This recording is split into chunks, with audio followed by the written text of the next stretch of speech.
Alhamdulillah.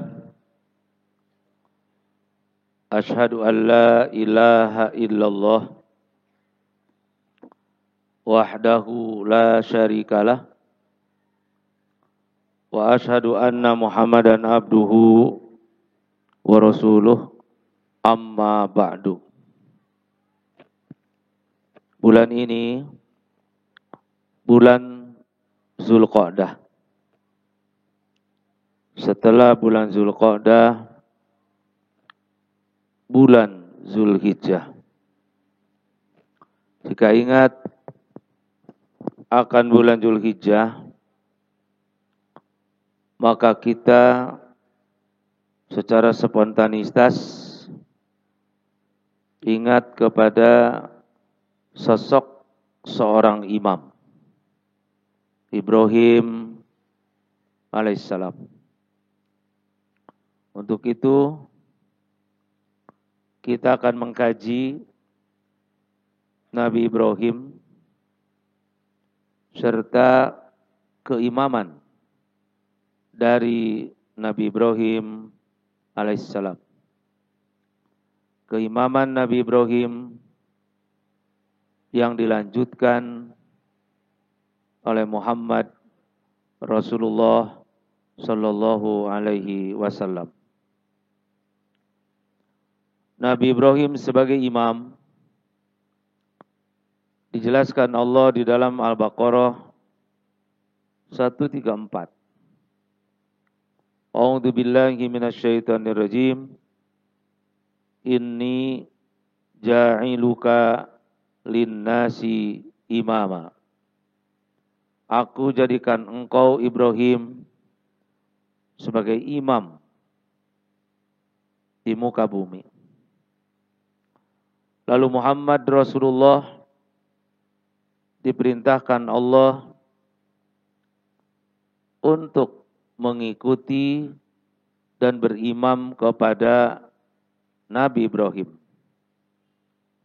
Seperti dijelaskan di dalam An-Nahl ayat 123. Tsumma auhayna ilaika.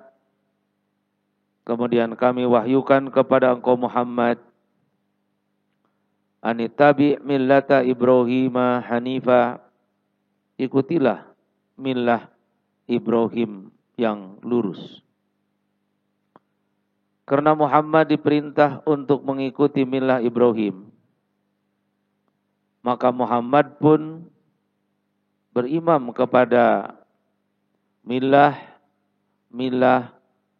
Nabi dan Rasul terdahulu, terutama Ibrahim. Seperti dijelaskan dalam surat Yusuf 38, wattaba'tu millata abai. Aku mengikuti millah bapa-bapaku, Ibrahim wa Ishaq wa Yaqub.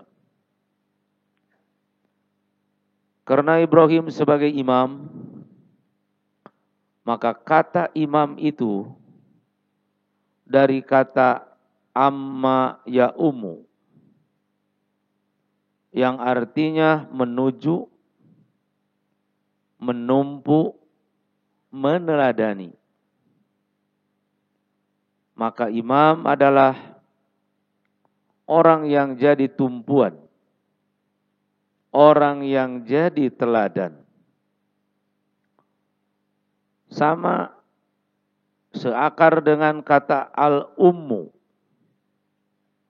dengan kata imam. Karena dan al-imam adalah dua manusia yang diteladani. Jika kita ingin disebut ummi, ibu-ibu ingin disebut ummi, maka itu berarti ibu yang diteladani. Ibu yang jadi tumpuan, ibu yang jadi contoh dalam kebaikan. Dari kata imam, al-um, dan umat, itu adalah berakar sama. Umat adalah sekelompok yang sama baik waktu, agama, tempat, dan yang lain. Karena itu sekelompok binatang, karena kesamaannya, maka Allah menyebut di dalam Al-Quran adalah umat. Wa ma min dabatin fil ardi wala ta'irin yatiru bijanaihi illa umamun amthalukum. Tidaklah binatang yang merayap di bumi, dan tidak pula burung yang terbang di atas, kecuali mereka itu adalah umat seperti kamu. Nah, karena itu Ibrahim disebut imam karena terdapat setumpuk kebaikan yang baik pada dirinya sehingga menjadi teladan bagi umat. Siapa Ibrahim? Ibrahim adalah keturunan yang ke-10 dari Sam. Sementara Sam adalah anak Nabi Nuh alaihissalam. Anak Nabi Nuh, Sam, Ham, Yapis.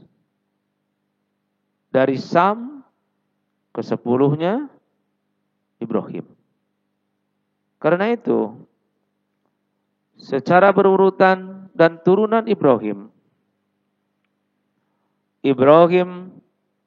bin Tarih, yaitu Azar,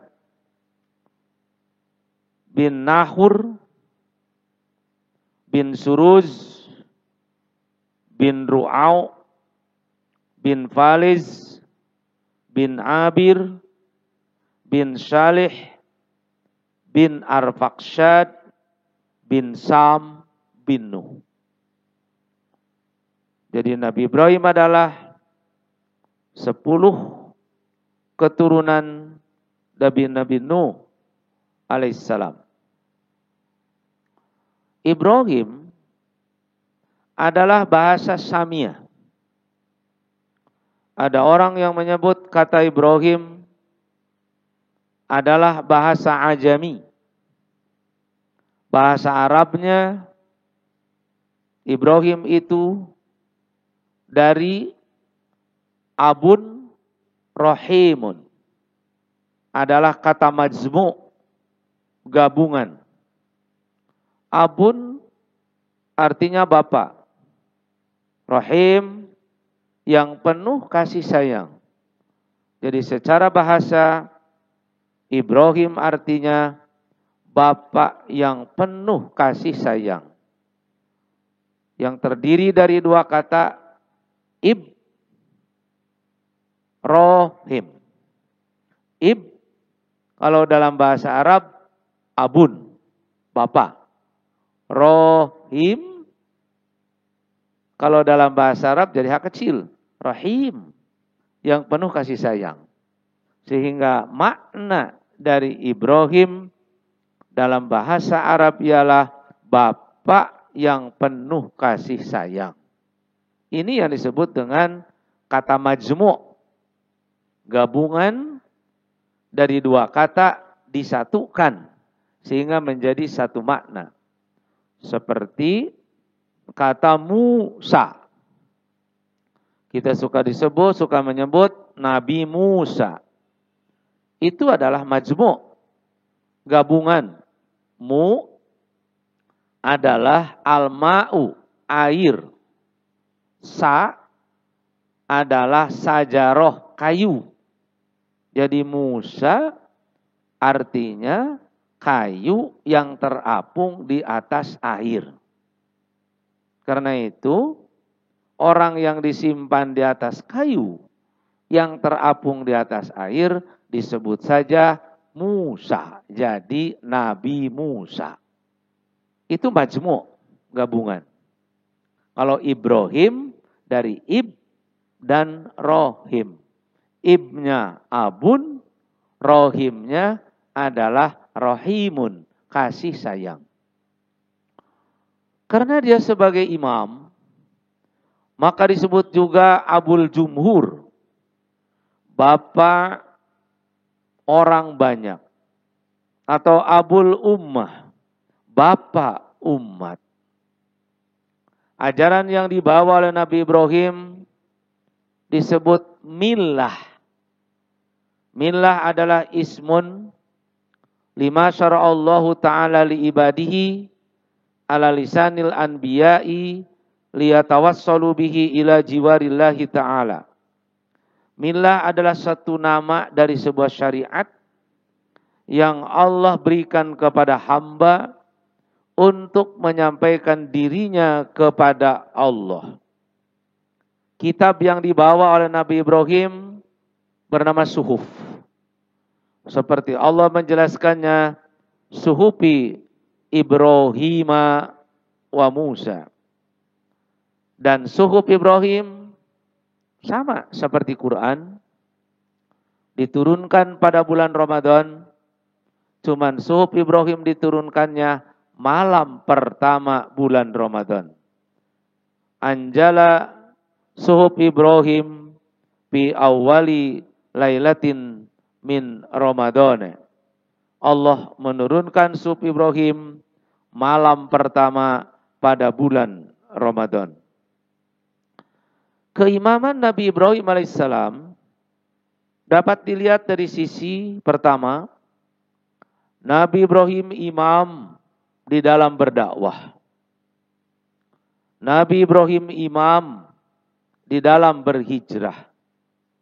Nabi Ibrahim imam di dalam membangun tempat ibadah. Nabi Ibrahim imam dalam memelihara, menjaga keindahan, kebersihan tempat ibadah.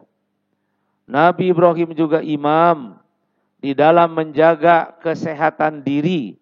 Nabi Ibrahim juga imam dalam ibadah haji. Nabi Ibrahim juga imam di dalam berkurban. Itu keimaman dari Nabi Ibrahim alaihissalam. Keimaman Nabi Ibrahim di dalam berdakwah yang diteruskan oleh Muhammad Rasulullah SAW, Allah menjelaskannya di dalam beberapa ayat yang tertuang di dalam Al-Quran, terutama lebih banyak diungkap oleh Allah di dalam surat Al-Anbiya. Di dalam surat Al-Anbiya ayat 51, Allah Subhanahu wa taala menjelaskan tentang keimaman Nabi Ibrahim di dalam berdakwah.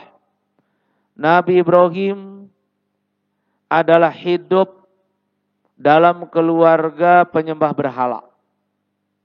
Namun dia sendiri sejak kecil berada dalam hidayah dan petunjuk Allah. Allah menjelaskan, walaqad atayna Ibrahima rusydahu min qablu, bahwa kami telah memberikan kepada Ibrahim petunjuk yang benar sejak dulu, sejak dia masih kecil. Karena itu dia terjaga, terhindar sejak kecil dari penyembahan berhala, sekalipun dia hidup dalam keluarga penyembah berhala. Nabi Ibrahim juga hidup di dalam pemerintahan penyembah patung. Keluarganya penyembah patung, pemerintahannya juga penyembah berhala. Sehingga dia berdakwah dengan amaliyah, tidak dengan kata-kata, karena dakwah beramal lebih menyerap daripada dakwah dengan lisan sekedar kata-kata. Allah menjelaskannya, faja'alahum judadan illa kabiran lahum la'allahum ilaihi yarji'un.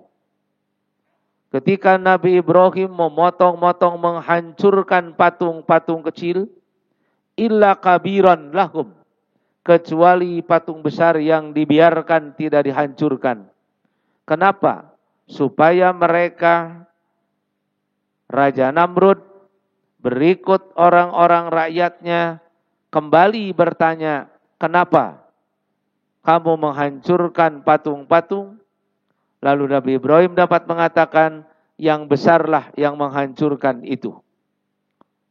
Masa mungkin patung dapat menghancurkan? Sehingga dengan mudah dia katakan, kenapa kalau tidak bisa apa-apa oleh kalian disembah? La'allahum yarji'un, supaya mereka balik bertanya, kenapa kalian menyembah yang tidak bisa apa-apa?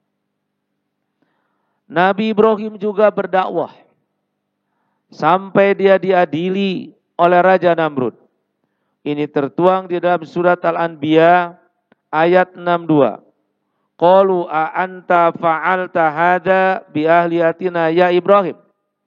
Apakah engkau yang melakukan ini semua terhadap sembahan kami wahai Ibrahim? Maka dia katakan, bal fa'alahu kabirohum, yang melakukannya bukan aku tapi patung yang besar itu. Maka Ibrahim diadili karena dia berdakwah dengan amaliyah menghancurkan patung, diadili oleh raja, tapi dia berkeinginan agar raja melek tauhid. Kenapa menyembah yang tidak bisa apa-apa? Kemudian karena marahnya raja, akhirnya Nabi Ibrahim harus dihadapkan kepada raja yang siap untuk membakar dirinya. Berdakwah, menghadapi pemerintahan, sampai dia diadili, bahkan dibakar. Ini jelaskan Allah dalam Al-Anbiya ayat 68. Qalu harriku, bakarlah dia. Kenapa masih dibakar dengan api? Karena dalam keyakinan mereka pada saat itu adalah orang yang dibakar dengan api berarti disiksa oleh Tuhan mereka. Karena di antara mereka ada yang menyembah api. Namun kuasa Allah, ya narukuni bardan wa salaman ala Ibrahim. Wahai api, jadilah dingin dan selamat bagi Nabi Ibrahim. Inilah salah satu mukjizat yang diberikan Allah kepada Nabi Ibrahim. Api tetap menyala, tapi sifat zat panasnya hilang pada api. Karena yang namanya mukjizat, sesuatu yang dapat melemahkan, yang tidak ada ilmunya pada manusia. Kalau air dingin, sifat air itu dingin. Apabila ingin dihilangkan dinginnya, ilmunya ada pada manusia. Bawa saja air teka dapur, tuluy dipanasan, maka dinginnya hilang, gitu kan? Airnya tetap ada, tapi dinginnya hilang, yang ada panas. Tapi ilmu yang ini tidak diberikan Allah kepada manusia. Sifat api adalah panas. Api menyala, tapi sifat panasnya hilang. Ini hanya ada pada Allah. Inilah yang disebut dengan mukjizat. Kuni bardan wa salaman ala Ibrahim. Masyarakat pada saat itu adalah penyembah patung. Mereka memberi nama patung itu dengan nama bintang, nama bulan, nama matahari. Nabi Ibrahim berdakwah dengan menyentuh perilaku mereka. Ketika melihat bintang, inilah Tuhan. Tapi ketika bintang itu tidak ada, maka dia katakan, la uhibbul afilin, aku tidak percaya kepada yang hilang. Ketika dia melihat bulan, dia katakan, hada rabbi, ini Tuhanku. Tapi ketika bulan juga tidak ada, aku tidak percaya. Ketika Nabi Ibrahim menyimak matahari, hada rabbi, hada huwa akbar, ini Tuhanku dan ini adalah lebih besar. Ketika Tuhan itu, matahari itu tidak ada, maka inni bariun, aku cuci tangan. Lalu keluarlah dari Nabi Ibrahim, wajjahtu wajhiya lilladzi fataras samawati wal ard. Bisakah Nabi Ibrahim langsung mengatakan wajjahtu wajhiya lilladzi fataras samawati wal ard? Bisa. Tapi kenapa mesti muter dulu? Tuhan itu bintang, Tuhan itu bulan, Tuhan itu matahari. Karena bintang, bulan, dan matahari dijadikan nama bagi patung-patung mereka. Nah, karena dijadikan nama bagi patung-patung mereka, supaya otak mereka berpikir, maka dengan mutar lalu jawabannya di akhir, wajah tu wajhiya lilladzi fataras samawati wal ard. Itulah metode dakwah Nabi Ibrahim alaihissalam. Dengan berdialog, membuka pikiran mereka, masuk pada benak mereka, lalu muncul jawaban yang sebenarnya. Nabi Ibrahim alaihissalam, selain daripada dia membuka pikiran umat, dihadapkan juga kepada raja yang sombong, Raja Namrud. Ketika Namrud bertanya, siapa Tuhanmu? Maka Ibrahim mengatakan, Rabbi alladzi yuhyi wa yumit. Tuhanku adalah yang menghidupkan dan yang mematikan. Sehingga dengan kesombongannya, Namrud mengatakan, kalau begitu aku Tuhan. Ana uhyi wa umit. Aku pun bisa menghidupkan, aku pun bisa mematikan. Kalau kata lidahku biarkan hidup, dia hidup. Kalau kata lidahku bunuh dia, dia mati. Berarti aku adalah Tuhan. Itulah Namrud dengan kesombongannya. Tapi ketika disuruh untuk memindahkan matahari, dari mana mulai terbit, lalu kemana tenggelam, dia baru tidak bisa apa-apa. Inilah salah satu kelebihan dakwah Nabi Ibrahim, dengan mujadalah, munaqashah, bertanya untuk membuka pikiran. Kemudian Nabi Ibrahim alaihissalam juga adalah berdakwah kepada pamannya, ya kepada bapaknya sendiri, yang menyatakan, ya abati lima ta'budu ma la yasma'u wa la yubsir. Wahai bapakku, kenapa engkau beribadah kepada yang tidak mendengar dan tidak melihat? Saking marahnya, maka Ibrahim oleh bapaknya diusir dan akan disalib. Oleh raja diadili, dibakar. Oleh bapaknya sendiri diusir, akan disalib. Maka Ibrahim alaihissalam tidak tahan berada di tempatnya, lalu dia berhijrah. Nanti Ibrahim sebagai imam di dalam berhijrah. Dakwah Nabi Ibrahim alaihissalam ini dilanjutkan oleh Rasulullah SAW, karena Rasul berimam kepada Ibrahim. Rasulullah SAW mulai berdakwah atas perintah Allah dengan sembunyi-sembunyi. Ya ayyuhal mudaththir, qum fa'andir. Wahai yang berselimut, jangan diam, bangunlah. Fa'andir, berilah orang lain pengajaran. Mulailah Rasulullah berdakwah dengan sembunyi. Setelah Rasulullah berdakwah dengan sembunyi, lalu Rasulullah pun juga berdakwah dengan terang-terangan.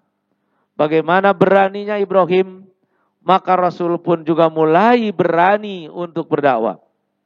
Maka Allah Subhanahu wa taala menjelaskan dalam surat Asy-Syu'ara, wa andir ashiratakal aqrabin wahfid janaha kalimani taba'aka minal mu'minin. Ini ayat yang memerintahkan agar Rasulullah berdakwah dengan berani, terang-terangan.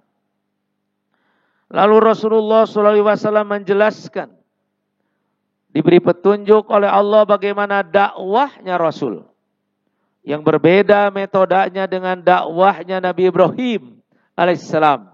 Tapi dua-duanya adalah berdakwah dengan metode. Petunjuk Rasulullah di dalam berdakwah dari Allah. Ud'u ila sabili rabbika bil hikmah wal mau'idatil hasanah wajadilhum billati hiya ahsan. Inilah perbedaan. Nabi Ibrahim berdakwah tapi dengan mujadalah dan munaqashah, tapi dakwanya Muhammad diawali dengan hikmah, dilanjutkan dengan mau'idah, kalau tidak mungkin baru dengan mujadalah. Apa itu dakwah dengan hikmah yang dimaksud dalam Al-Quran? Al-ma'rifah al-muhkamah as-soibah al-mujarradah anil khata'. Yang dikatakan hikmah jangan diterjemahkan bijaksana bagaimana kondisinya. Tapi awali dakwah itu menurut Allah yang ditunjukkan kepada Nabi, yaitu mengkedepankan keilmuan yang benar, tidak mengikuti hawa nafsu. Jadi materi yang disampaikan di dalam dakwah benar dulu, berdasarkan ilmu dulu, baru setelah benar lanjutkan kepada mau'idoh. Mau'idoh adalah kalimat al-qaul alladhi yuyallinu nafsal maquli, yaitu perkataan yang membuat lembut, enak didengar oleh orang yang mendengar. Awali dakwah dengan kebenaran yang disampaikan ajaran Allah, benar tidak salah mengikuti hawa nafsu, baru setelah itu supaya menarik disertai dengan retorika. Layin, lemah lembut, sehingga mudah didengar. Andai kata tidak mungkin dilakukan dengan layin, baru di sana untuk munakosah, berdiskusi pun berdasarkan ilmu untuk mencari kebenaran, mana yang benar dan mana yang batil. Makanya, tidak diajarkan di dalam Islam adalah untuk berdakwah yang mengedepankan ketawa, yang mengedepankan rame, yang mengedepankan seserian. Tapi Quran menunjukkan benar dulu yang disampaikan, baru setelah itu retorikanya bagaimana. Jadi retorika nomor 2, kebenaran dulu yang pertama. Baru jika tidak mungkin dengan retorika, tapi menghadapi orang yang berilmu, di sana munakosah, tapi munakosah pun dengan baik, ada ilmu munakosah yang disebut dengan ilmu mantek. Karena itu berdebat pun harus didasari dengan ilmu mantek, ilmu berdebat. Selanjutnya, Ibrahim alaihissalam adalah imam di dalam berhijrah. Karena raja membakar dia, keluarganya pun juga mengusir dia. Maka Nabi Ibrahim berhijrah. Ini jelaskan Allah dalam surat Al-Ankabut ayat 26. Inni muhajirun ila Rabbi. Aku akan berhijrah pada Tuhanku. Di dalam surat As-Saffat ayat 19. Inni dzahibun ila Rabbi. Aku akan pergi pada Tuhanku. Ibrahim meninggalkan tempat kelahiran, berhijrah, lalu setelah hijrah, Ibrahim dzahib. Beda hijrah dengan dzahib. Karena di tempat kelahirannya sulit untuk berdakwah. Ibrahim terancam, maka dia meninggalkan tempat kelahirannya demi keselamatan diri. Ini namanya hijrah. Ketika ingin mencari ilmu, mendapatkan petunjuk dari Allah, ini namanya dahib. Gitu. Jadi hijrah itu meninggalkan tempat kampung halaman karena ketidakmungkinan untuk menyampaikan materi, ilmu, dan jiwa terancam. Dia tinggalkan.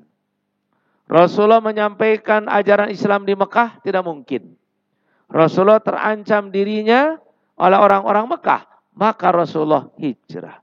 Ibrahim itu 2. Hijrah dan dzahib. Dari mana Ibrahim itu?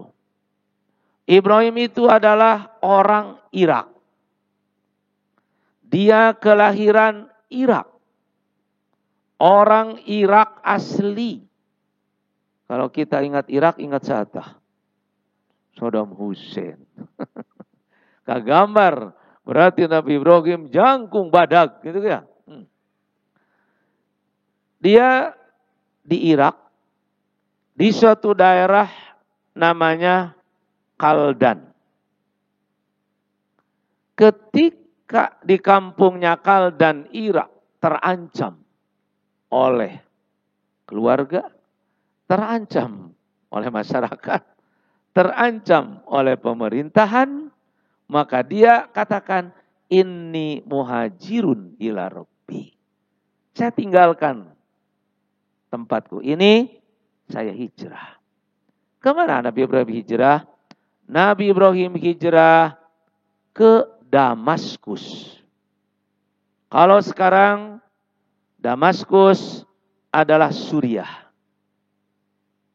Nah, setelah Nabi Ibrahim hijrah ke Damaskus, maka meneruskan hijrahnya, inni dzahibun ila Rabbi. Aku akan mencari petunjuk dari Tuhanku. Yang namanya dahib, ingat pada madhab ya. Madhab itu tempat pemberangkatan ilmu. Maka dahib dari Damaskus, Ibrahim pergi, hijrah, diteruskan dengan dahib, mencari petunjuk dari Allah. Maka Nabi Ibrahim pergi dari Damaskus ke Palestina. Dengan Nabi Lut dan Sarah. Dari Palestina, dia hijrah lagi. Nabi Lut ke Yordan, ke Sudum, dihadapkan kepada orang-orang yang melakukan sodomi. Sementara Ibrahim dengan Sarah melanjutkan hijrahnya ke Mesir. Di Mesir, penguasa Mesir memberikan hadiah jariyah Misriyah. Hamba sahaya mulia orang Mesir. Hajar. Dengan perkawinannya Nabi Ibrahim dengan Hajar di Mesir, lahirlah Ismail. Jadi Ismail itu Ibrahimnya orang Irak, Hajarnya orang Mesir. Jadi Indo. Terus kebayangkan Irak jangkung badak, orang Mesir mancung, jangkung, bodas. Jadi sosok Ismail itu anak Indo anu kasep gitu. Nah, dari Mesir hijrah lagi ke Syam. Yang pada saat itu Palestina masuk pada Syam. Dari Syam, Ibrahim dengan Sarah tinggal di Palestina. Lalu Allah menyuruh Ibrahim untuk menempatkan anaknya Ismail dan ibunya Hajar di Wadin Ghairi di Zar'in, di lembah yang tandus, yang tidak ada tumbuhan, yaitu di Mekah. Ibrahim hijrah lagi ke Mekah, menyimpan Sarah dan Ismail di Mekah, tapi Ibrahim sendiri tidak tinggal di Mekah. Ibrahim tinggal di Palestina. Sesekali ada perintah Allah, maka dia datang ke Mekah menemui istri dan anaknya. Dapat dibayangkan oleh kita. Hijrah Ibrahim itu bukan antar RT. Tapi hijrahnya Nabi Ibrahim antar negara. Dari Irak ke Damaskus. Dari Damaskus ke Palestina. Dari Palestina ke Mesir, dari Mesir ke Syam, dari Syam ke Mekah. Irak, Damaskus, Palestina, Mesir, Syam, Mekah. Tong dibayangkan numpak kapal. Karena itu dia imam di dalam berhijrah. Bukan imam dalam ibadah haji. Yang ini jarang tersentuh. Bahkan dia justru imamnya di dalam berhijrah. Tinggalkan kampung halaman, muhajirun, mencari petunjuk Allah, dahibun. Gitu. Nah, dengan hijrah dan mendapatkan ilmu dari Allah, maka di Mekah suburlah syariat Allah itu. Padahal wadin ghairi dzi zar'in. Hijrahnya Nabi Ibrahim diteruskan oleh nabi-nabi sesudahnya. Nabi Yusuf, dia kelahiran Palestina. Lalu Nabi Yusuf hijrah ke Mesir, tinggal di Mesir, menjadi penguasa Mesir lewat saudaranya yang memasukkan dirinya ke dalam sumur. Nabi Musa. Nabi Musa kelahiran Mesir. Di zaman Fir'aun. Lalu dia hijrah ke Madian. Nikahlah Nabi Musa dengan putri Nabi Syu'aib dengan mas kawin ngangon domba 10 tahun. Lain ku mas perak. Mas kawin ngangon domba 10 tahun. Lalu dari Madian Allah menyuruh lagi untuk hijrah lagi ke Mesir. Dari Mesir diusir Fir'aun, Allah menyuruh untuk hijrah menempati Palestina. Ini Nabi Musa. Mesir, Madian, kembali lagi ke Mesir, dari Mesir lalu ke Palestina. Dan Nabi Musa wafat sebelum dia memasuki Palestina. Nabi Isa sama berhijrah. Nabi Isa adalah kelahiran Nasiroh di Palestina.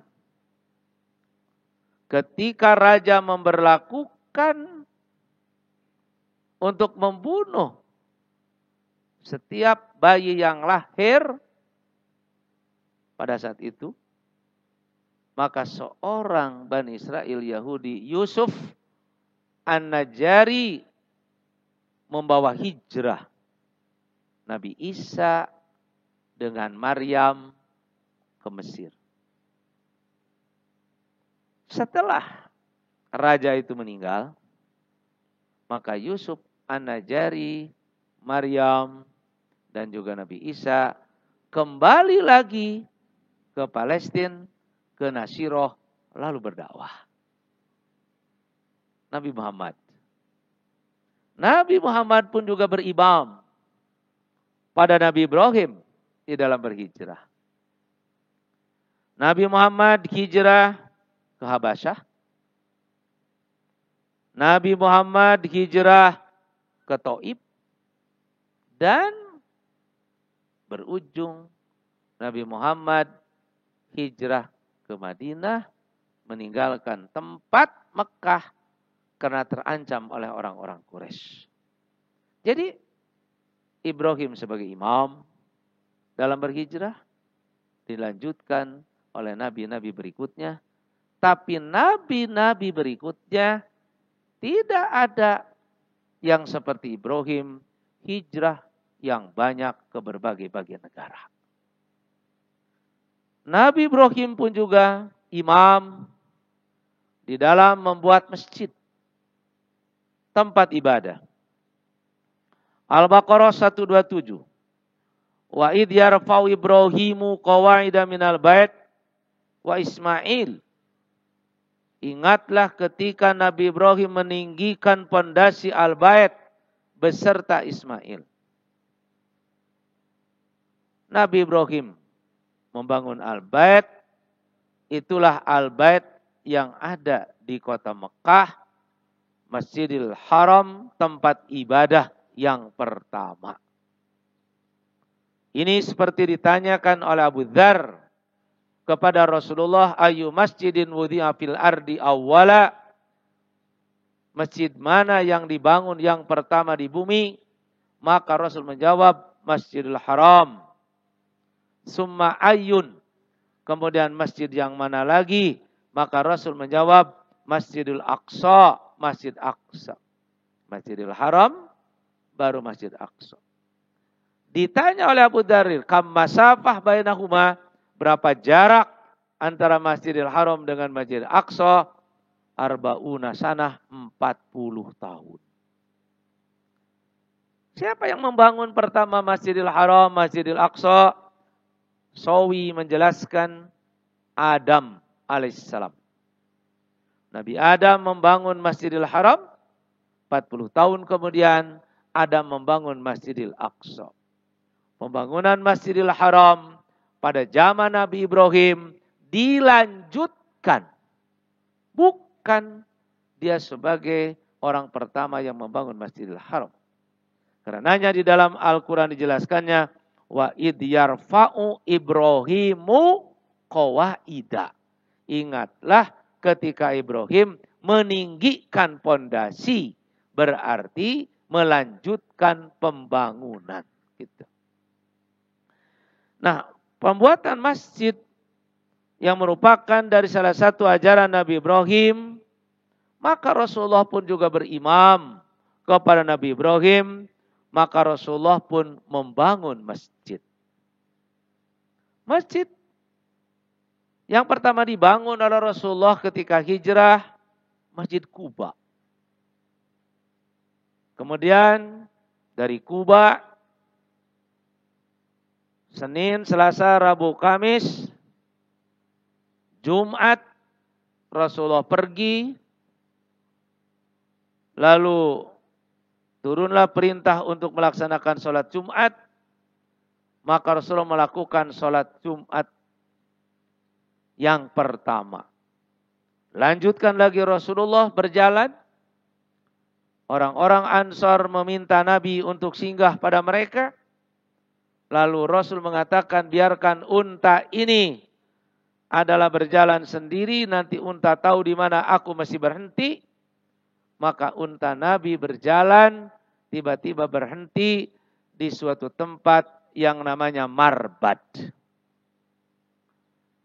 Lalu Rasul mengatakan, di tempat inilah aku akan membangun masjid dan tempat tinggalku. Rasul bertanya, punya siapa Marbad itu? Yatimaini fakiraini. Marbad itu kepunyaan 2 anak yatim yang fakir. Namanya Sahal Suhel. Dipanggillah kedua anak itu. Aku akan membangun masjid di sini. Dan tempat tinggalku di sini. Dengan sesuai dengan namanya Sahal Suhel. Sahal itu mudah, lanceukna. Suhel oge mudah, tapi adina dengan legowo, aku berikan tanah ini kepadamu Muhammad untuk membangun masjid dan rumahmu. Tapi Rasul mengerti, karena dia anak yatim, maka dibelilah tanah itu dengan 10 dinar. Dibangunlah di tanah itu Masjid Nabi yang disebut dengan Masjid Nabawi. Masjid Nabawi berdiri di atas tanah 2 anak yatim yang fakir yang namanya Sahal Suhel. Rasul membuat masjid, Masjid Quba. Lalu Rasul membuat masjid, Masjid Nabawi. Itu adalah berimam kepada Nabi Ibrahim alaihissalam. Karena itu Rasulullah mendorong umat untuk membangun masjid sebagaimana Ibrahim membangun tempat ibadah, juga Muhammad pun membangun tempat ibadah. Man bana lillahi masjidan sogiron kana au kabiron banallah lahu baitan fil jannah. Siapa yang membangun masjid besar atau kecil, Allah akan membangun baginya rumah di surga. Selanjutnya, Nabi Ibrahim alaihissalam adalah imam di dalam membersihkan tempat ibadah, memperindah masjid. Hal ini dijelaskan Allah di dalam Al-Quran. Wahidna ila Ibrahim wa Ismail an tahhira baitiya li taifin wal akifin war rukai sujud. Al-Baqarah 125. Kami perintahkan kepada Ibrahim dan Ismail untuk membersihkan rumahku untuk orang yang tawaf, untuk orang yang itikaf, dan untuk orang yang ruku dan sujud. Nabi Ibrahim setelah membangun tempat ibadah dijaga dan dipelihara dengan baik, diperindah dan diperbagus sehingga nyaman bagi orang yang beribadah di dalamnya. Apa yang dilakukan oleh Nabi Ibrahim ini dilanjutkan oleh Muhammad Rasulullah SAW. Muhammad berimam kepada Nabi Ibrahim, anna Nabiya sallam amara biha an tunaddifa wa tutayyiba. Rasulullah memerintahkan agar membersihkan dan memperindah masjid. Ibrahim sebagai imam, Rasul melanjutkan, Rasul memerintahkan kita sebagai umat, perindahlah masjid dan baguskanlah masjid itu. Lahirlah dari ajaran Nabi ada dua, tathhir hissi, pembersihan fisik masjidnya, sehingga fisik masjid dalam keadaan bersih. Ketika seorang nenek yang suka membersihkan masjid, Rasul datang ke tempat itu, lalu Rasul bertanya, mana nenek yang suka membersihkan masjid? Orang yang hadir mengatakan, qad matat ya Rasulullah, nenek itu sudah wafat. Orang yang hadir ditegur Nabi, afala kuntum adantumuni, kenapa kalian tidak memberitahu aku bahwa nenek yang suka membersihkan masjid itu telah wafat? Karena para sahabat saat itu memandang remeh, tidak bermakna apa maknanya orang yang suka membersihkan masjid. Apala kuntum adantumuni, paka'annahum sagharu amroha, karena mereka memandang bahwa itu tidak bermakna. Mungkin seperti kita. Orang yang suka membersihkan masjid tidak ada makna apa-apa. Bahkan lebih kena bermakna pasukan kuning anu suka bersihan sampah di sisi jalan, gitu. Kalau orang disuruh mau menjaga masjid atau membersihkan jalan, mungkin orang akan memilih pasukan kuning untuk membersihkan jalan. Kenapa? Karena memandang remeh. Maka Rasulullah memandang mulia. Rasul minta ditunjukkan mana kuburannya. Lalu para sahabat menunjukkan kuburannya. Fasholla alaiha, Rasul sholat di atas kuburan nenek yang wafat itu. Lalu Rasul mengatakan, Annallaha azza wa jalla yunawwiruha, Allah subhanahu wa ta'ala menyinari dengan sinar terang benderang bagi nenek yang suka membersihkan masjid. Nah, karena itu ajaran Nabi mengajarkan kepada kita agar masjid itu adalah bersih dan wangi. Ketika Rasulullah sedang mengajarkan tentang bagaimana membersihkan masjid, malaikat memberi ilmu. Lalu Rasul pun memberitahukan kepada yang hadir, urido alayya ujura ummati hatta al-qadat yukhrijuhar rajul minal masjid. Barusan telah diperlihatkan kepadaku oleh malaikat pahala orang yang suka membersihkan masjid, sekalipun sampah kecil yang dikeluarkan oleh seseorang dari masjid. Karena itu suatu pekerjaan baik. Jika kita masuk masjid, keliling, aya sampah leutik, cokot, keluarkan, dibuang, aya kuntung, cokot, buang, keluar, lain ngarokok di luar miceun kuntung di masjid. Rasulullah juga mengajarkan orang yang memakan bawang putih, bawang merah, bawang bombay, jangan dekat-dekat ke masjid, karena malaikat kaganggu ku bau bawang. Gitu. Seperti umat Muhammad juga merasa terganggu. Segala sesuatu yang membuat bau, maka diajarkan oleh Nabi adalah jangan masuk ke masjid. Masjid diupayakan dalam keadaan harum dan bersih. Juga tathirul maknawi diajarkan oleh Muhammad kepada umat. Dari Ibrahim alaihissalam. Tathirul maknawinya adalah jangan menjadikan masjid sebagai tempat jualan. Siapa yang menjual di masjid, siapa yang dagang di masjid, maka sabda Nabi doakan. Semoga Allah tidak memberikan bati kepada dia. La arbahallahu tijarotaka. Juga tidak boleh menjadikan masjid sebagai untuk mendendangkan syair-syair. Ini adalah tathir. Pembersihan juga tathir maknawi. Mendendangkan syair, menendangkan lagu-lagu, menyuarakan suara keras yang membuat orang mengganggu terhadap orang yang sedang bermunajat kepada Allah juga dilarang oleh Rasulullah. Rasul melanjutkan pembersihan masjid dari Ibrahim alaihissalam. Ibrahim pun imam di dalam menjaga kebersihan diri. Ini dijelaskan Allah di dalam Al-Quran, di mana Ibrahim alaihissalam diperintah Allah untuk mensucikan dirinya dengan kalimat-kalimatnya. Wa idzibtala Ibrahim rabbuhu bikalimatin. Ingatlah ketika Tuhan Ibrahim menguji Ibrahim bikalimat dengan perintah-perintahnya. Fa'atammahunna. Lalu Nabi Ibrahim melaksanakan perintah itu.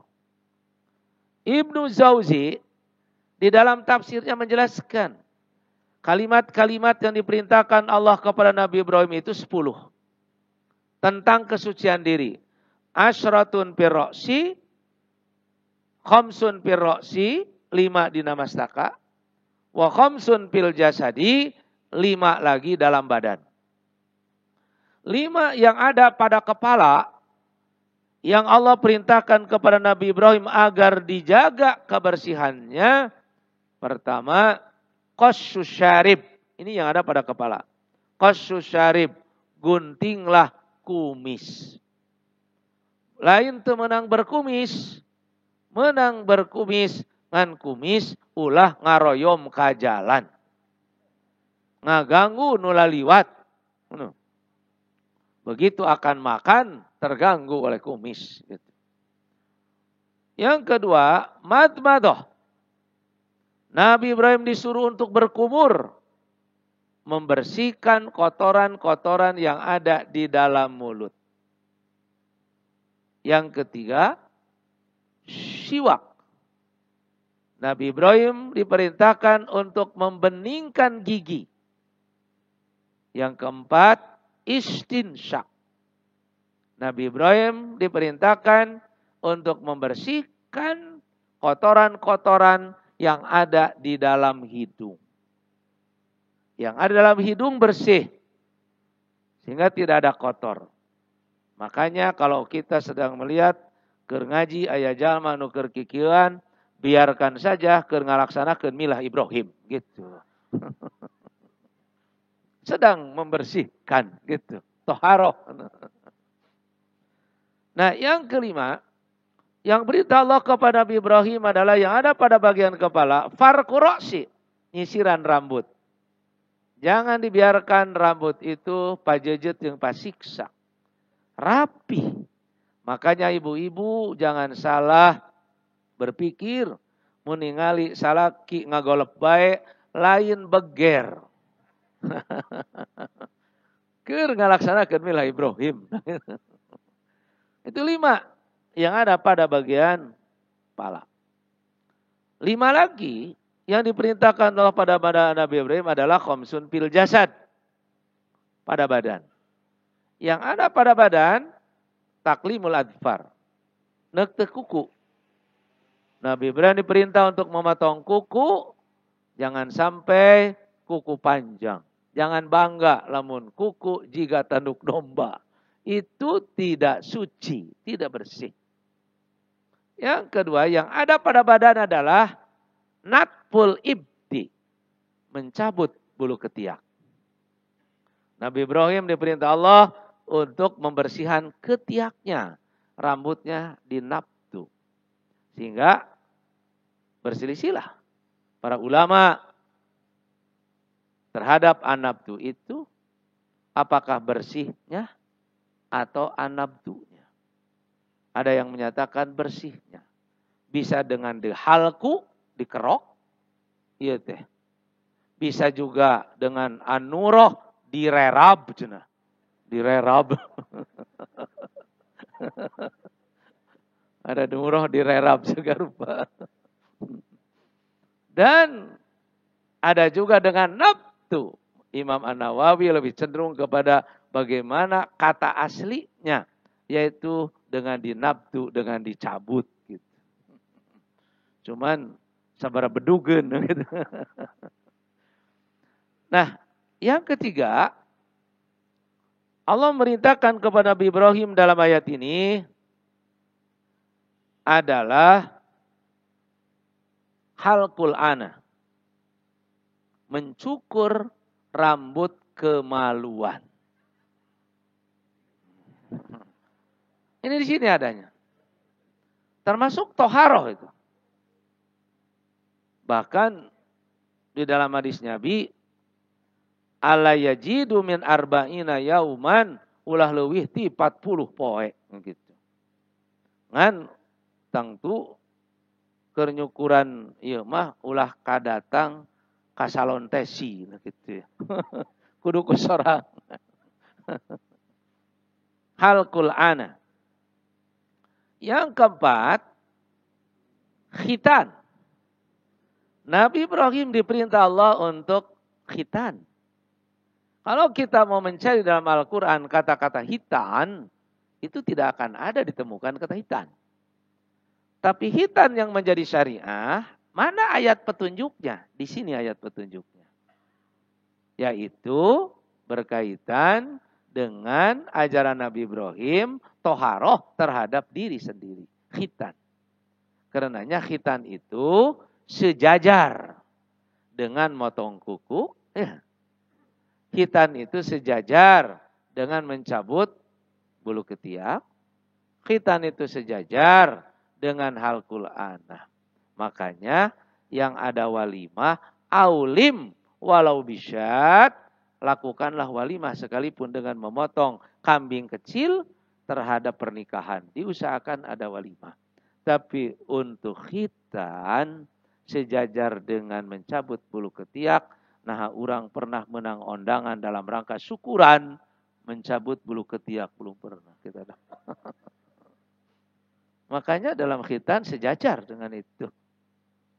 Yang kelima, yang ada pada bagian badan adalah guslu atharil bauli wal ghaiti bil ma, mencuci bekas kencing dan mencuci bekas berak dengan air. Kok kenapa ini muncul pada zaman Nabi Ibrahim AS? Karena dulu membersihkan bekas kencing dan bekas berak itu dengan benda-benda padat, benda-benda kering, dengan batu, yaitu yang disebut dengan istijmar. Nah, bisalah dimahami karena masa kuno. Nah, sekarang dengan ajaran Nabi Ibrahim, muncul ajaran, bersihkanlah bekas kencing dan bekas berak itu dengan air. Di zaman Nabi Muhammad juga sama, membersihkan dengan air. Manakala tidak ada air, gitu ya. Maka kita membersihkannya dengan batu. Jadi kembali lagi kepada kepada awal gitu dengan batu. Nah, yang 10 itu yang dilakukan pada ajaran Nabi Ibrahim alaihissalam dilanjutkan oleh Muhammad Rasulullah. Cuman Rasul jadi membagi dua. Yang sebagian masuk kepada wudhu, yang sebagian lagi masuk pada toharoh. Kalau pada Nabi Ibrahim semuanya pada toharoh. Tapi kalau pada zaman Nabi Muhammad, ini pada wudhu, ini. Siwak pada wudhu.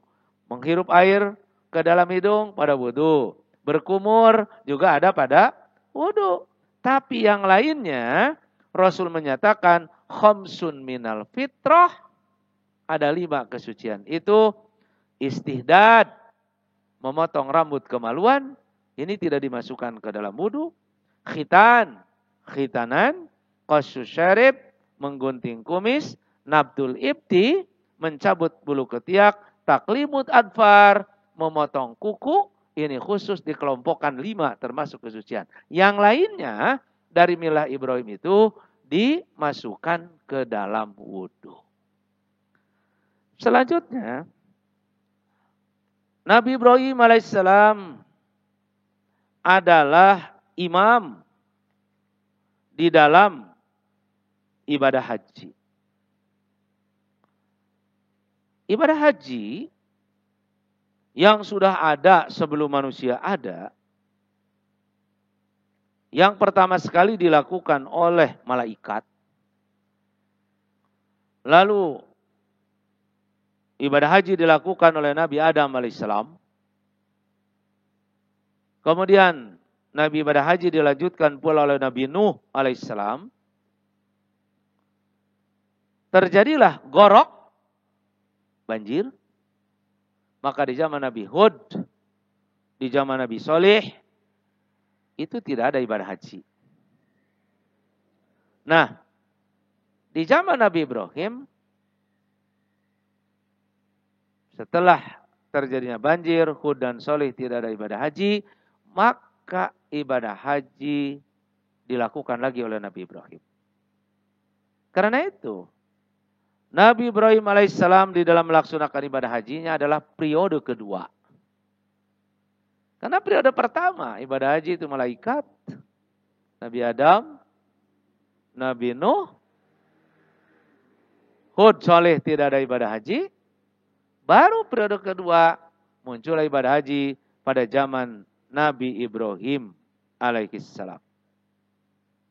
Nah, ayat yang memerintahkan agar Nabi Ibrahim melaksanakan ibadah haji seperti Allah Subhanahu wa taala menjelaskan wa adzin bin nasi bil hajj ya'tuka rijalan wa ala kulli dhamirin ya'tina min kulli fajjin amik.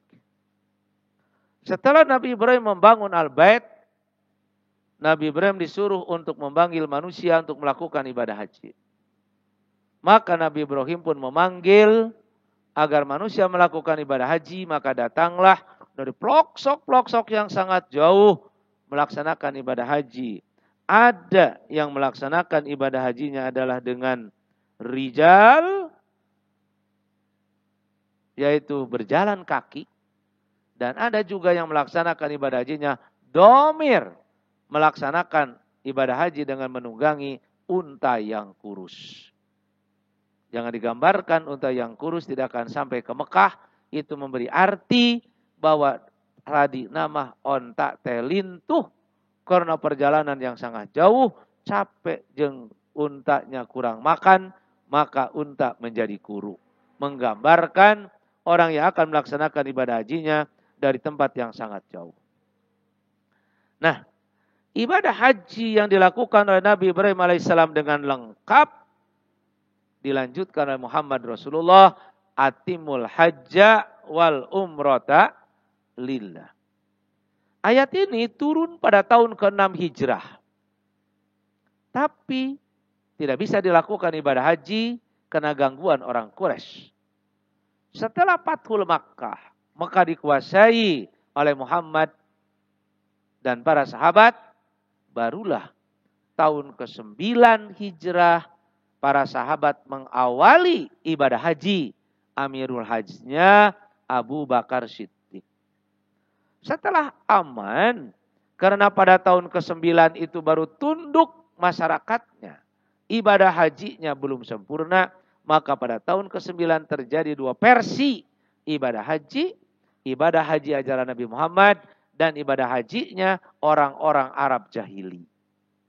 Orang Arab jahili sama ibadah haji, mereka tawaf. Ajaran Nabi Muhammad juga mereka tawaf. Cuman beda. Orang-orang Arab jahili melakukan tawafnya uryanan, telanjang bulat tidak berbusana. Sementara ajaran Muhammad melaksanakan tawafnya dengan sempurna, rapih dan bersih. Ibadah ajaran Nabi Muhammad, tahallulnya adalah dengan menggunting rambut.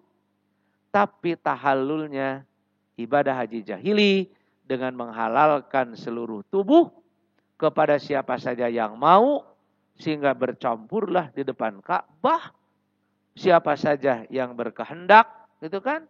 Kecuali satu yang tidak dilakukan, yaitu bercampur di depan Ka'bah. Itu terjadi sampai tahun ke-9 Hijrah. Nah, baru setelah turun ayat yang menyatakan bahwa tidak boleh ibadah haji lagi orang musyrik tahun depan. Allah yahujja ba'dal ami musyrikun. Tidak boleh ibadah haji setelah tahun ini orang musyrik. Maka tahun ke-10 bersihlah orang musyrik, barulah Muhammad Rasulullah melaksanakan ibadah haji. Tahun ke-10. Dan Rasulullah wafat. Karena itu ibadah haji baru dilakukan oleh orang mukmin tahun ke-9. Ya.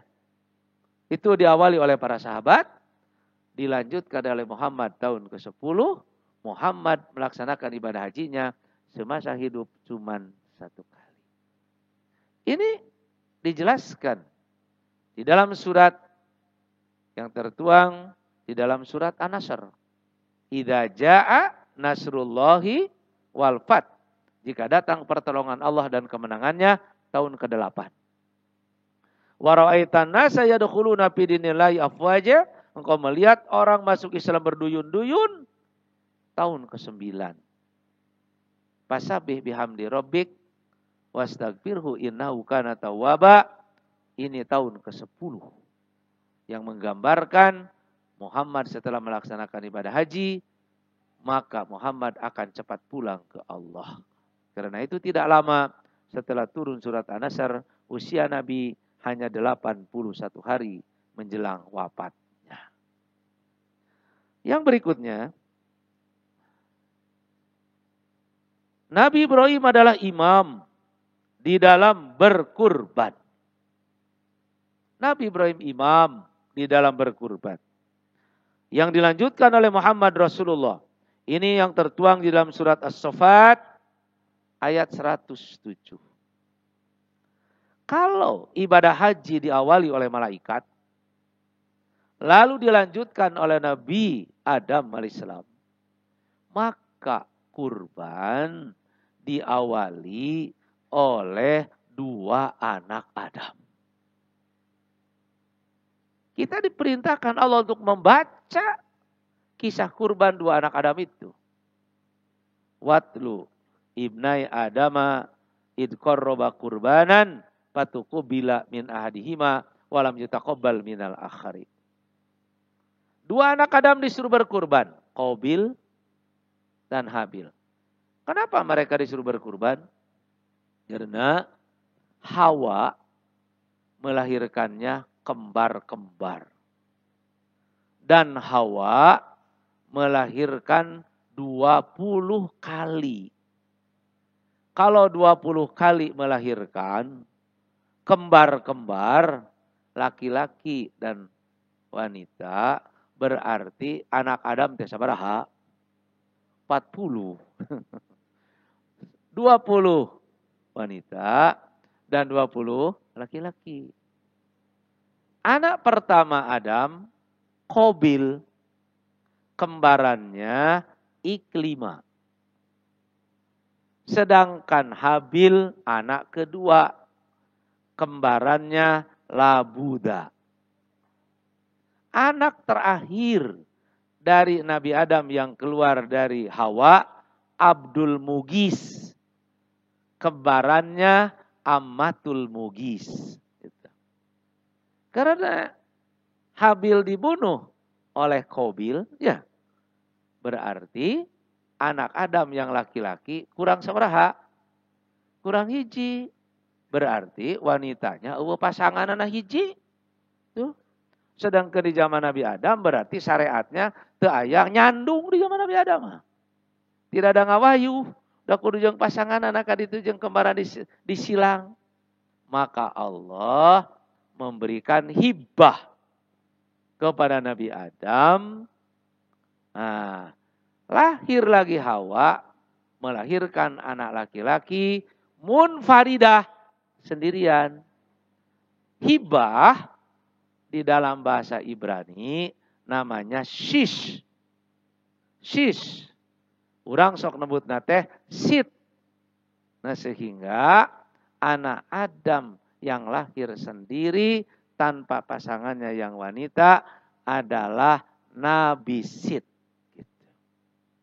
Jadi kenapa ini diberikan? Untuk karena wanitanya 20, sementara laki-lakinya 19 tambah 1 sis, maka jadilah sis dalam bahasa Arab namanya hibatullah, pemberian dari Allah.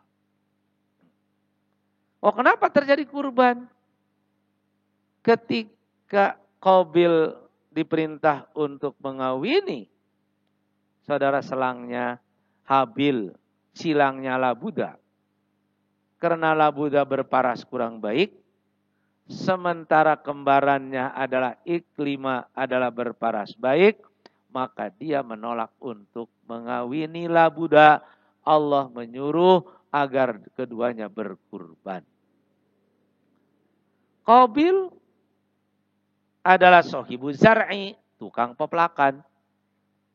Habil sohibul ghanam, ieu mah tukang binatang.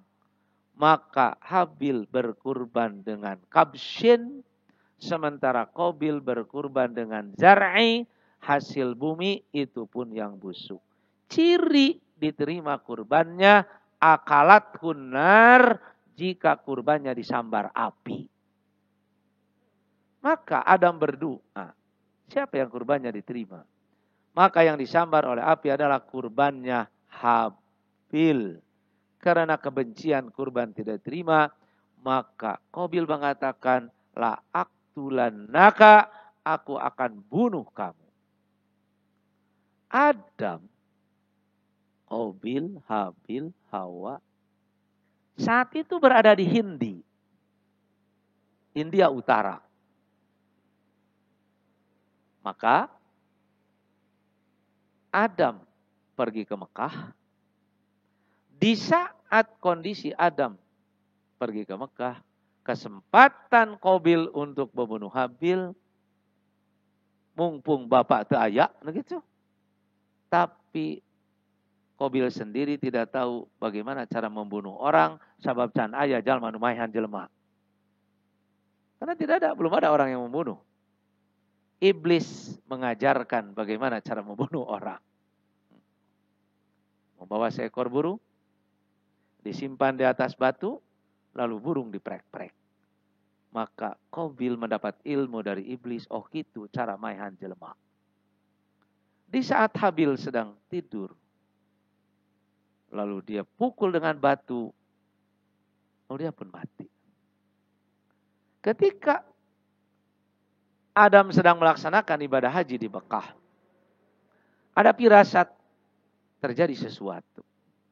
Ketika dia pulang, ternyata Qabil membunuh Habil.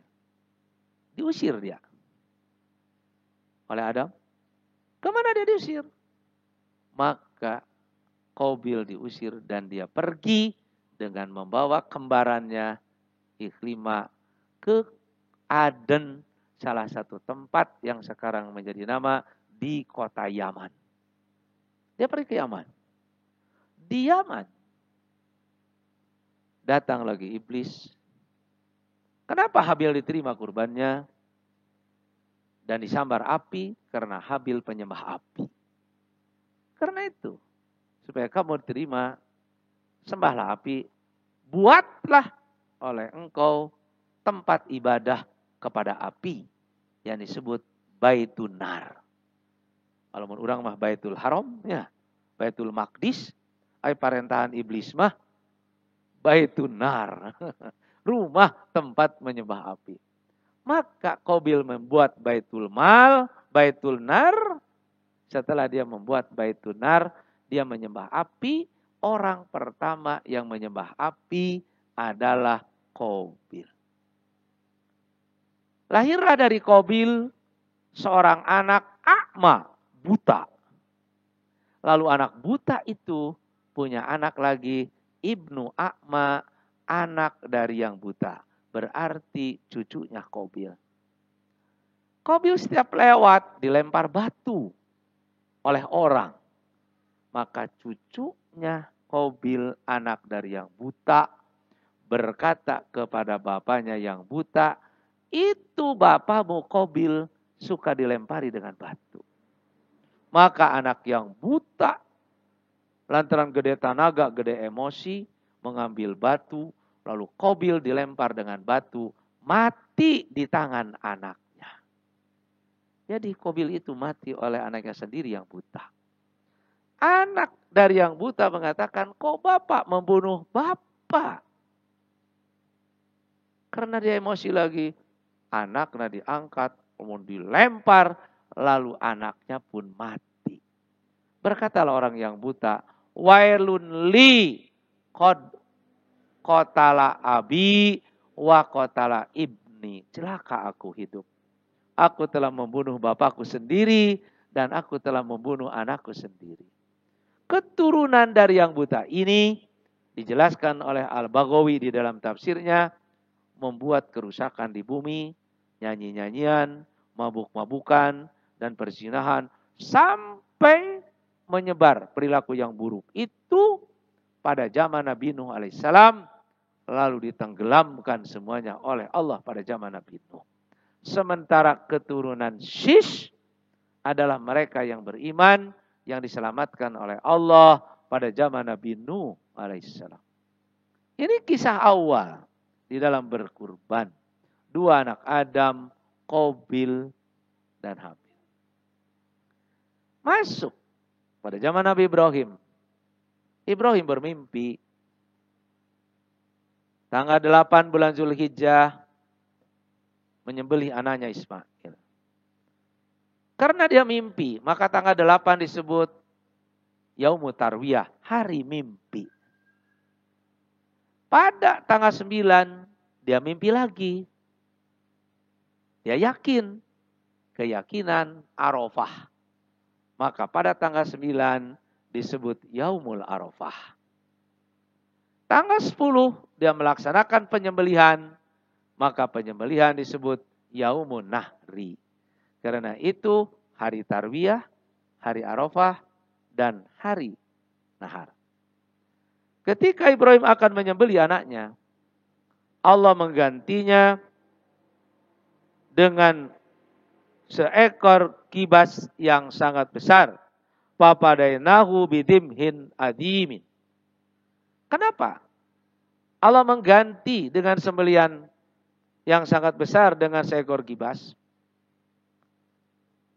Itu sebagai jawaban terhadap umat yang berkurban menyembelih anak.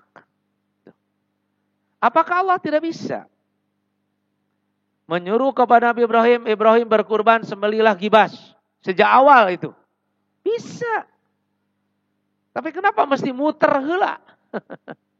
Muter dulu. Ibrahim sembelih Ismail, anakmu. Ternyata ketika akan disembelih sudah siap, diganti dengan seekor kibas. Sebagai jawaban bahwa berkurban itu adalah menyembelih binatang, bukan menyembelih orang. Karena pada masa itu sudah berlaku kurban dengan menyembelih anak.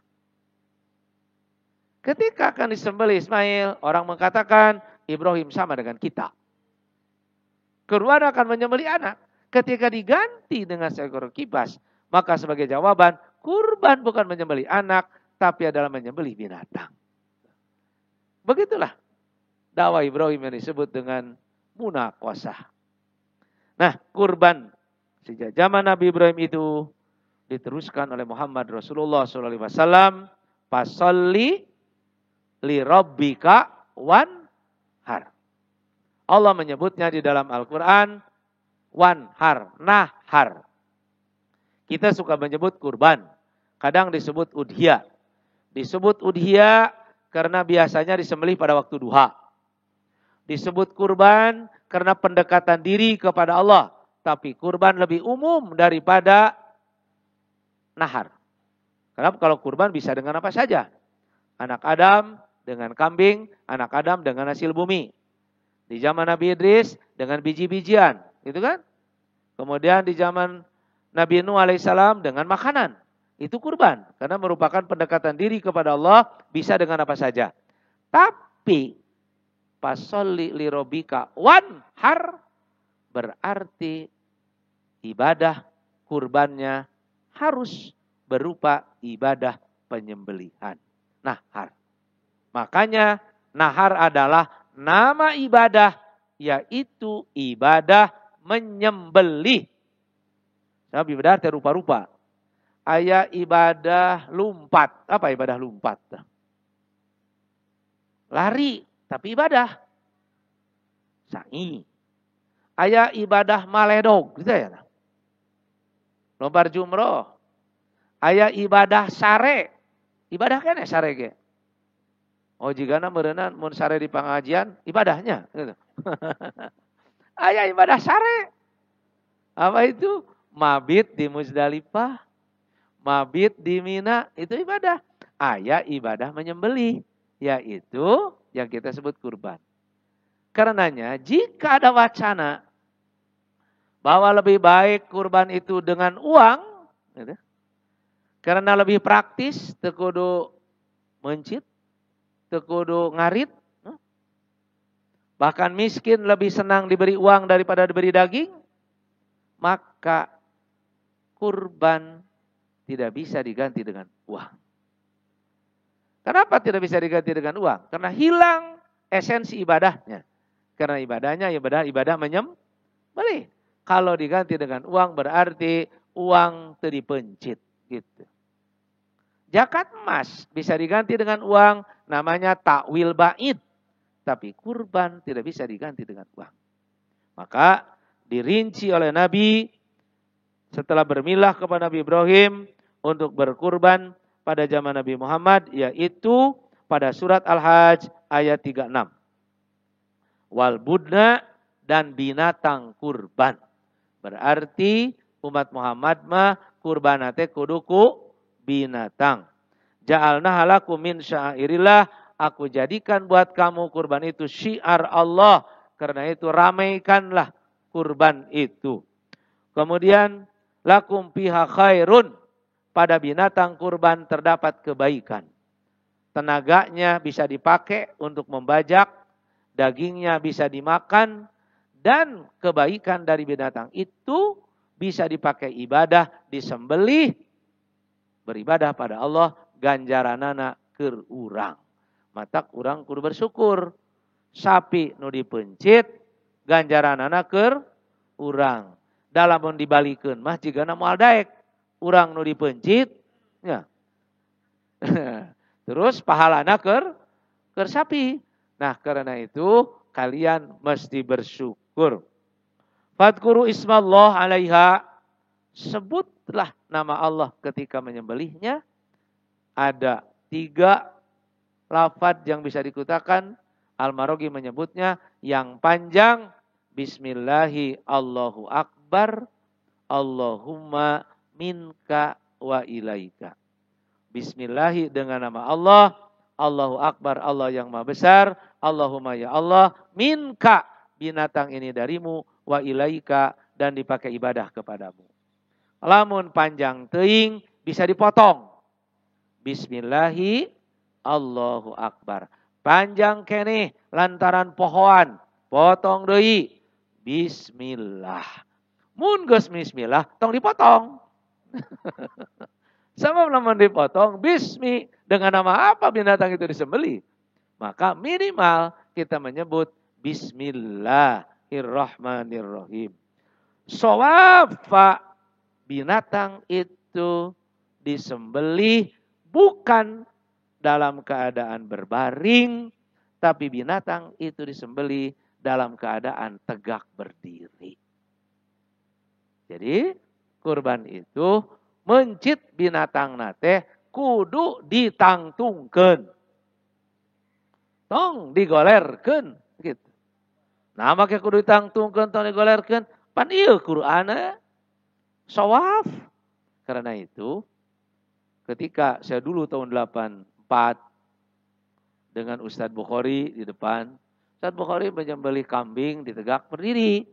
Kaki yang belakang dikanatanekeun, kaki kambing yang depan ditalian kaluhur, terus disembelih sambil berdiri.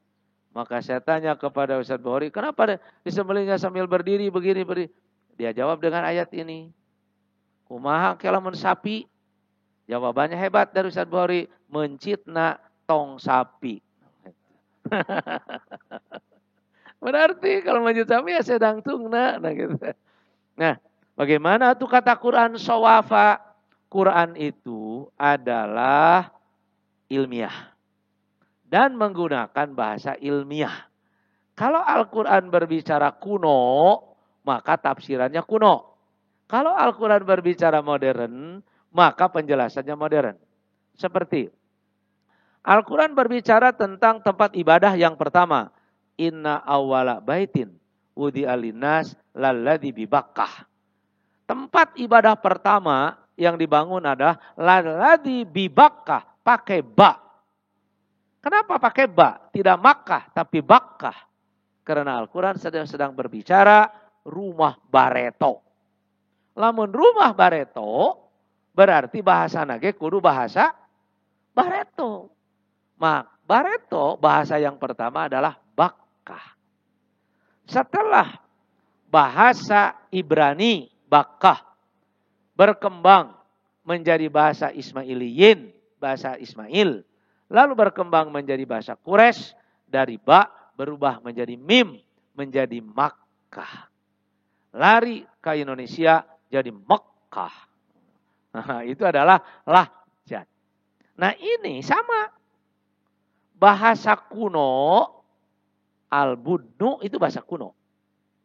Awalnya kuno babudnu itu artinya onta. Al-ibil, al-budnu itu. Karena al-budnu onta, maka kesininya sawab, tegak berdiri. Karena onta, kalau disembelih tidak ada yang dibaringkan. Tapi onta kalau disembelih adalah tegak berdiri. Dari dulu sampai sekarang. Lalu pada masa Nabi, al-budnu itu berkembang bahasanya. Onta, kambing, dan sapi. Sementara kambing dan sapi disembelihnya sambil berbaring. Maka benar jika kita menyembelih sapi dan kambing adalah berbaring. Karena budaya menyembelihnya begitu. Sementara onta berdiri, karena budaya lamanya juga begitu. Nah karena itu kata shawab tidak untuk seluruh binatang kurban. Selanjutnya, faida wajabat junubuha, apabila sudah roboh, fakulu minha. Artinya apabila sudah mati, barulah silahkan makan. Jangan sekali-kali mengambil sebagian dari binatang di saat binatang belum betul-betul mati. Ekornya masih bergerak, kakinya masih bergerak, lantaran resep karena sop buntut, langsung buntutnya dipotong, maka binatang jadi bangke, seluruh daging binatang jadi bangke, karena akhir hayatnya bukan dengan disembelih, tapi dengan dipotong buntutnya. Fakulu minha, apabila sudah betul-betul mati, silahkan makan. Bolehkah makan daging kurban atah-atah dari pasak? Karena dalam Al-Qurannya apabila sudah betul-betul mati, silahkan makan. Boleh, mun beki mah gitu. Silahkan. Sebab, nah, itu kan kesenangan orang. Sebab adanya masak itu dulu ke SD, saya dapat ilmu dari guru SD.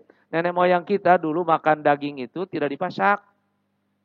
Dia berburu, daging diprek-prek, disiksik, dimakan mentah. Pada satu saat nenek moyang kita berburu binatang, binatang di talian dina saung, saung nakahuruan, binatang kabelum, di dahar ternyata ngeunah, oh mulai ada dipasak. Nah gitu. Guru SD dulu berbicara begitu. Nah, fakulu minha, silahkan makan dagingnya, ini yang berkurban. Wat imul qoni'a, berikan daging itu kepada qoni, miskin yang menjaga diri, tetangga, yang kaya, juga yang berbeda agama. Termasuk qoni. Wal mu'tarra, dan berikanlah daging kurban itu kepada yang meminta-minta.